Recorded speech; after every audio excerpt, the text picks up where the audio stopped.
right, thank you for staying with Daybreak. Let's start the conversation on youth and politics. My guests are with me. Let me start by introducing them from my farthest right on the lower deck. There is Victor Kiprono. He's a CEO Zero Barefoot. Thank you for making time.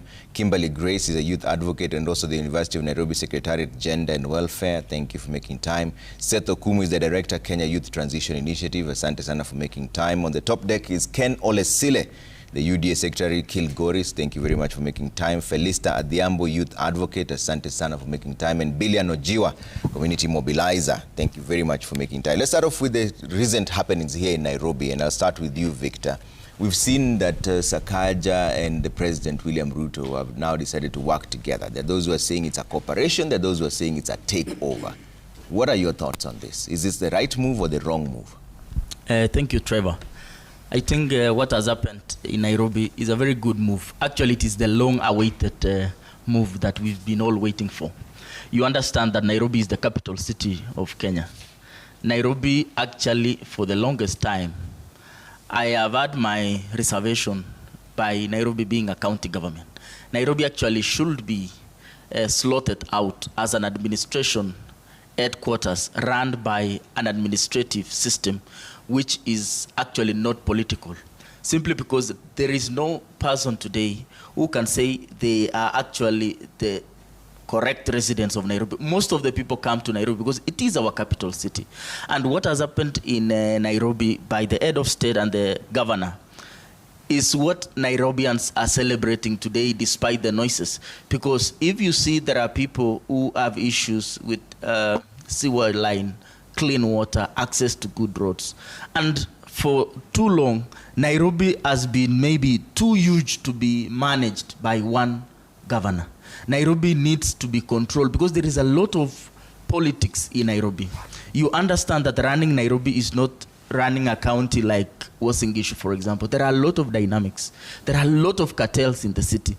There are a lot of issues. By the time you try to sort an issue in Kibera, there is another issue in Korokocho. By the time you're sorting an issue in Korokocho, there is another issue in Kawa or something. So I think what has happened is not a takeover, what you're saying. It is not a takeover. It is just, you know, government is interrelational, interdependence of government. And there is what is called government-to-government relations. The county government of Nairobi and the national government are working in cooperation to undertake issues that are affecting Mwananchi. At the end of the day, who is the beneficiary at the end of the day? It is the Mwananchi. This cooperation is to serve the Mwananchi. It is not to serve an individual. It is not to serve His Excellency the President. It is not to serve the governor. It is to serve the interest of the Nairobians. If Nairobians are getting good roads, if Nairobians are getting clean water, if Nairobians, if the sewerage issues are being addressed, then it is to the advantage of the Nairobians and to the city. What is happening now, I've seen people who are organizing now protest, like Sifuna, the senator, who has just realized he's the senator of Nairobi, I think 2 weeks ago. Where has been Sifuna for the past 3 years? We have had issues. Sifuna has not been there to oversight the county government for far too long. He has just realized that he is the senator some few weeks when there were issues in ODM and perhaps some political issues here and there. So we need to be genuine because at the end of the day, we are addressing issues facing Mwananchi. Okay. You saw William Ruto, the president, talking recently, I think 3 days ago, and they were telling the residents of the county government, we want to work with the governor, not for the interest of the leaders, but for the interest of the common Mwananchi. Okay. And you've seen, Trevor, as I end, the issues that are facing Nairobians today are critical issues that should be addressed by any listening government. And I think President William Ruto has been a listening president and is coming out to sort out issues facing Nairobians because this is the capital city. This is not Homa Bay. This is not Kwale. This is the face of the country. Okay. And we must all cooperate to make sure that our city You mentioned the Senator Edwin Sifuna. We'll talk about that in just a bit. But let me bring in Kimberly first and hear what your thoughts are in terms of the arrangement that is currently ongoing between President William Ruto and Sakaja, the governor for Nairobi. Do you think this is for the betterment of the people, or is there something sinister about it? Trevor, allow me acknowledge the fact that today's Daybreak is about the youth and politics. If at all the collaboration between the governor and the president is for the betterment of the youths, I believe a lot of us will second. But I think it's too early for us to discern, because we cannot say it is for our own good, because we don't know what is in store for us. For right now, it is too early for us to say that it is for the betterment of the young people. But what is loud and clear is young people want working systems, they need accountability, and they need transparency. So if it is for the betterment of them, a lot of young people will come on board, and let it be something that is going to create youth employment and bring a lot of youths on the table, not just as mobilizers, but the decision makers. And allow me educate my brother that Sifuna has not known his roles just 2 weeks ago. Senator Edwin Sifuna has always brought out loud the virtue of transparency and accountability within government. We've seen him perform his Senate roles accordingly. So without fear of contradiction, you've seen the young people come out clearly. It's not an online hype just to say sisi ndio Sifuna, because they've seen this is a vision bearer. And without fear of contradiction, just to tell you, Trevor, if Sifuna ran for president today, a lot of young people will come on board to support him.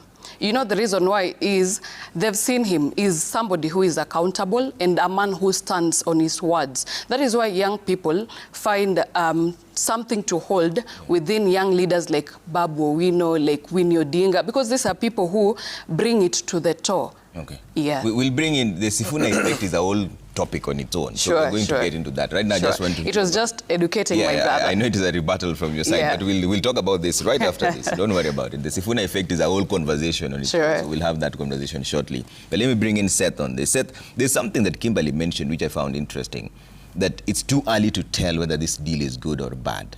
Isn't that where the problem really is? Because this deal has already been signed. The people have no idea what it entails. They just know that there are certain functions that would be co-shared. But is that where the problem is, or do you think this deal is good for the people of Nairobi? Thank you, Trevor. I think when the deal was being signed, it is a written document. So there's a framework. Anyone can access the document and go through it. The deal is premised on Article 189 of our Constitution, the County Governments Act, and also the Intergovernmental Relations Act. And it is very elaborate that the national government is investing 80 billion shillings on road infrastructure, lighting, sewerage system, and other critical services that Nairobi city needs. World over, Trevor, capital cities are treated differently. For instance, when you go to West Africa, Côte d'Ivoire, the capital city of Côte d'Ivoire, Abidjan, the mayor of Abidjan sits in cabinet. And so that when critical decisions about the capital city are being made, then they're there, they're involved, they're able to contribute meaningfully. So we cannot take Nairobi to be any different from other capital cities, because without the government really investing resources into this city, we have seen how difficult it is during flooding. We have seen how lighting has been an issue. We have seen even security being an issue. We need more investment in this country. And if you look at the framework of devolved funds, there's only so much that any county government can get. But with this arrangement, then it means that the national government would be able to invest more resources to make the city productive, to make the city workable, and to make the city a little bit easier to live in. I do not see anything sinister, because the Constitution lays down the manner in which a county government and the national government can get into a working relationship. Much the same the way any government, the government of Kenya and other foreign governments, can get into a working relationship. What we should be looking at the end of the day is, are we getting value for money from this particular arrangement? And in my opinion, I think that is something that we're going to get. Unlike previously where we had the NMS, where transfer of functions was done, here we do not have transfer of functions. We have a partnership, so that the Nairobi County government retains its functions, and then the national government comes in as a big brother to assist the Nairobi county government to simply do its role. So it's not a transfer of functions, as some people are misrepresenting. All right, let me bring in Billion on this. And Billion, you've run for office in this city. What is it about Nairobi that is so complex that it has had 5 governors since devolution, and nobody seems to be able to handle this on their own? And first, do you think this was a good move or a bad move? First of all, you know, this exposes Governor Sakaja as an incompetent governor. Because first of all, you know, when we started hearing about this, there was a rumor about the transfer of, you know, some of these functions to the national government. And he came out and denied. And then the other day we saw him in State House signing this agreement. So first of all, that just indicates how incompetent he is. Just coming into city politics, you know, I've had my colleagues discuss, you know, this is capital city. We've had this issue previously. We've had NMS in place previously. If we evaluate, did it achieve its mandate? You can see there were gaps because during the reign of NMS, I know there were a fair share of good things that happened during that time, and we saw hospitals all over the place. But on the other hand, we also saw, you know, rooms for corruption. We saw, you know, Governor Sakaja keeps complaining, you know, he inherited a lot of pending bills. So these are some of the things that we need to look at. But holistically, looking at the city politics, it's very complicated. The issues, the basic issues are a bit complicated. If you look at, you know, this is a city where we have different slums. I come from Mathare. I vied in Mathare. And you look at the issues in different villages are really complicated and different. So I think it could be a good move, but now we need the county government to come out clean and say, you know, we can't do the job. So we've decided to have the national government come to help us do the job. Because as it stands, everybody is saying, oh, they're trying to save the face. So nobody's really trying to say this is what is happening. And for accountability, because we also have the city senator. I think if we really mean well for the people of the city, the city watchdog is the senator. Was the senator involved in this? No. Did he know what is happening? No. And we've seen him even have a couple of statements out saying that he doesn't understand what is happening. And also the procedure of how this happened is also questionable. We also have the issue of public participation. It's when now they want to, you know, have the public participation. So if you look at this, it may be a good thing, but the way it is being done makes us to wonder who really or what is really happening. So that would be my thought. Okay. Felista, in the end, is this really about who is handling what job, or is it about service delivery for the people? I feel like in politics, collaboration is not betrayal if it's benefiting the people. It doesn't matter who is working with who. It matters whether the Kenyan people are getting benefit from it. And when we look at what the president has done, I feel like it's going to benefit the people of Kenya. So you think it's a good move? Yes. Okay. Olesile? Trevor, thank you very much. And first of all, we have to agree that Nairobi is the city under the sun. Secondly, Nairobi has about 17 constituencies, not even 18. We have 85 wards. So these are competing challenges. So you can imagine 85 MCS. This one has this challenge, you need this development in this ward, you know? And that's why Nairobi, you've said it, has had 5 governors. Remember the time of Mike Sonko. Mike Sonko was even popular, more than Sifuna and Babu combined. But along the way, the competing needs in the city of Nairobi demanded for, you know, handed over some functions to the national government. But this one I can say is capital injection. It's not a transfer of functions to the national government. The president and the national government had to come in to the city needs infrastructure, it needs service delivery in terms of, the issue of Nairobi River. The Nairobi River, the reclamation of Nairobi River. Without the capitation, the injection of capital from the national government, all these things, it's a huge burden.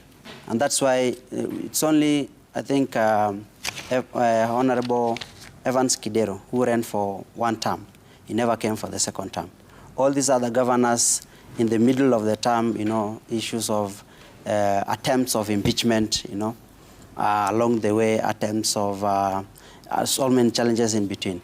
It's not an issue of leadership in the city. Governor Sakaja, during when he was the senator, we remember Sakaja and Mutula. They were the darlings of that time when they were in Senate. But now when responsibility knocked in, you realize that city is nothing to joke around. So to me, it's not a transfer of functions to the national government. It is a capitation, injection. The 80 billion injection to Nairobi County is not a joke. It's a big thing. So those who are bringing politics and trying to dismiss the issue of the agreement between Nairobi County and the national level of government is just politics. That means you are dismissing service delivery to the Nairobians. Yeah. You are dismissing the reclamation of Nairobi River. You are dismissing the improvement of infrastructure. So to me, it's not transfer of functions to national government. Yeah. It is just capital injection. The cities like Washington, D.C., we all know in history, is a capital city, but managed and helped by the national government. It's in the hands of the national government. So my take is, it is not transfer of functions to the national government. It is capital injection. The government, the president has to come to the rescue of the city. Okay. And I can put my kind of maybe blame, or not even blame. I can challenge the framers of the Constitution. We can relook into the Constitution. Nairobi City or Nairobi County should be under the national government. Okay. My take. Hold your thoughts, Billy, and I know you have something to say. Just write it down. I'll give you a chance to respond to that. But Kiprono, there's something interesting that also Ole Sile has just mentioned now, that Governor Mutula Kilonzo is now governor now, and Sakaja were the darlings of the people. But Jubilian says this is sheer incompetence. So is it incompetence or a reality check once you get into office? Because you could plan very well, be very articulate about it, but when the rubber meets the road, you realize these things don't work the way you had thought they would.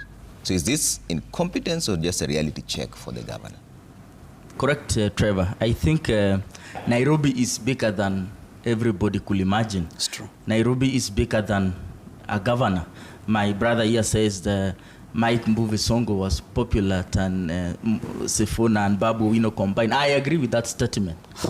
I agree with that statement that Nairobi is not about populism. It is not about Sisi ndio Sifuna cheap populism. It is about service delivery to the people. Exactly. Nairobi is not about chanting slogans. Nairobi is about service delivery. In Nairobi, you wake up in Nairobi, there is a small rainfall, everywhere is blocked. All the drainages are blocked. I saw some clip, I think yesterday. There is a car which was carried away. It was a small raindrop for 1 hour. The system can block in 1 hour, and there is a disaster.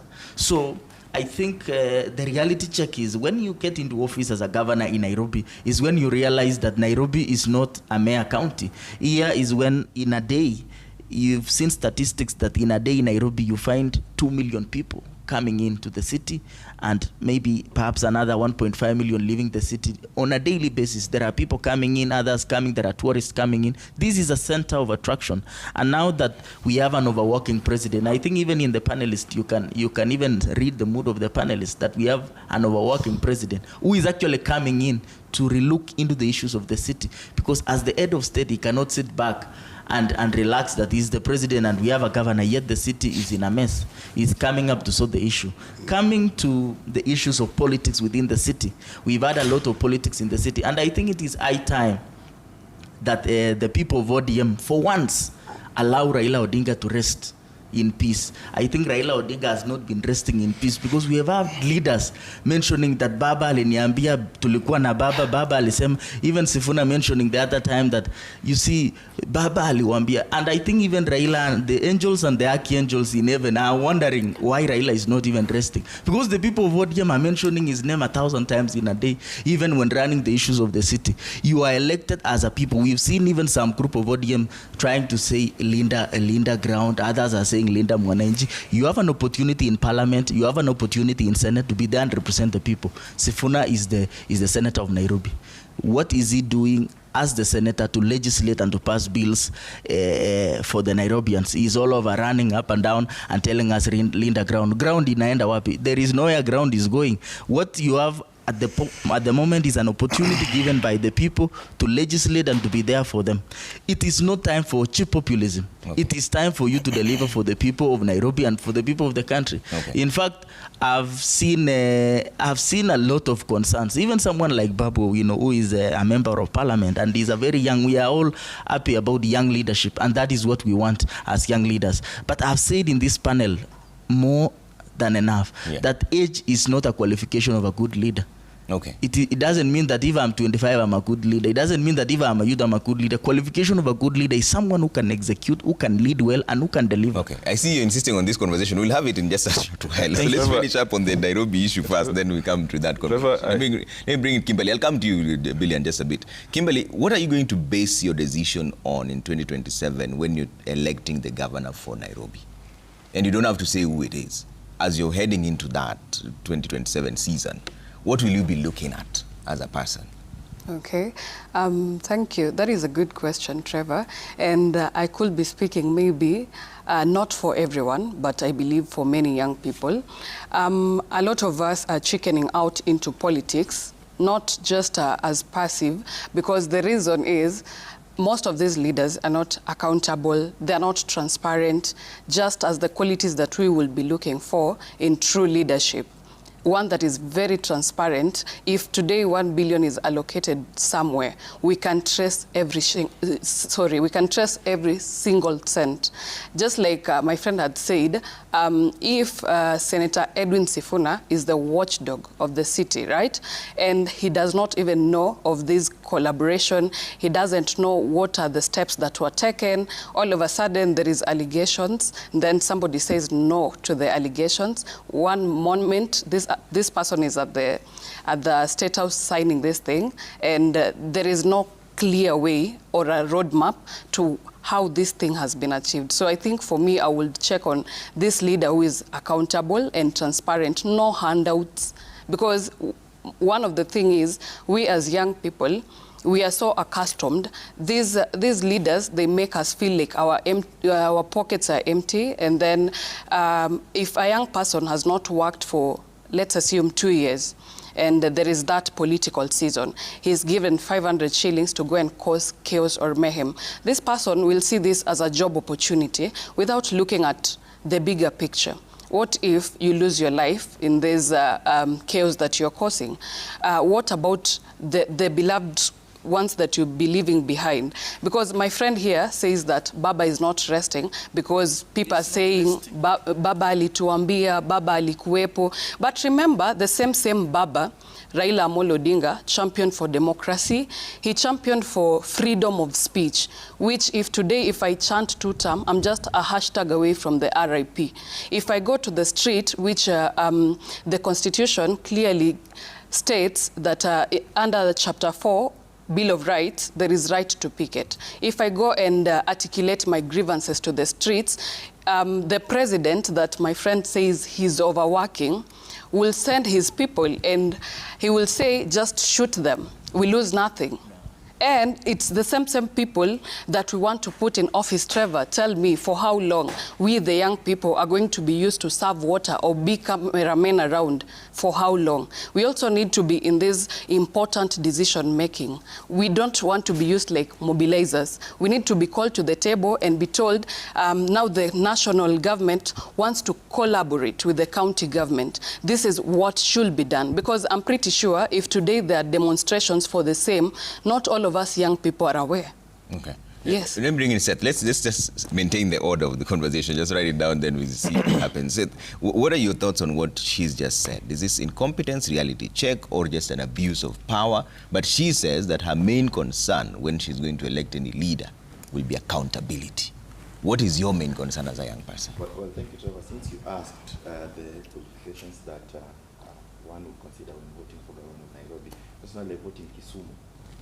Okay, let's fix your microphone in just a short while, but let me bring in Billion for quick reactions first, then as we sort out your microphone in a short while. Thank you, Trevor. I think I want to talk about two things.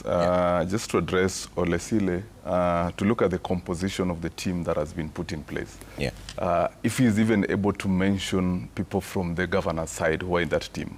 We know the team from the national government. So clearly it shows where the power is, who is going to fix the county. Number two, I don't know the obsession that Victor has with Sifuna. The governor of Nairobi is not Sifuna. Sifuna is the senator of Nairobi. I have not heard him in his statement calling out the governor for being incompetent, because all these, the person that is helped here is not Sifuna. Sifuna doesn't run the city. I've not heard him even mention the name of Governor Sakaja. So we need to be clear. We are young people. We should not be looking at things at surface level. We should go deep into understanding what are the issues. We address the issues, because Sakaja will be the governor today, tomorrow we'll have a different governor. So I was just wanted to understand his obsession, and because we've seen all the PR stunts that Governor Sakaja has had in this city. He's been washing the front of his office, I think, for the longest.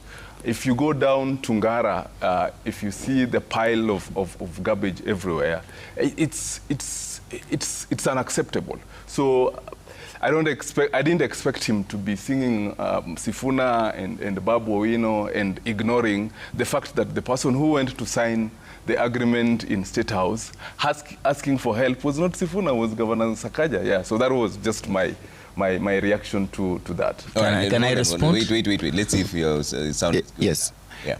Well, so I was saying, as Kimberly has rightly stated, I think for all of us young people, we need a leader who is competent enough. We need a leader who is, like, if you look at Article 10, the principles of values and governance, a leader who espouses that, one who would be able to deploy our resources in a meaningful manner that would bring change at the county level, one who would be able to invest in healthcare, education, job creation, manufacturing. So we need someone who is fit for purpose for that particular job. And just to jump into what Billion is saying, I think we are missing the point. Any county government, in line with Article 189, can cooperate with the national government. Okay. I apologize for that slight technical hitch. We are sorting this out in just a short while. Let's take a quick break. When we come back, we'll have a conversation on youth and politics in just a short while.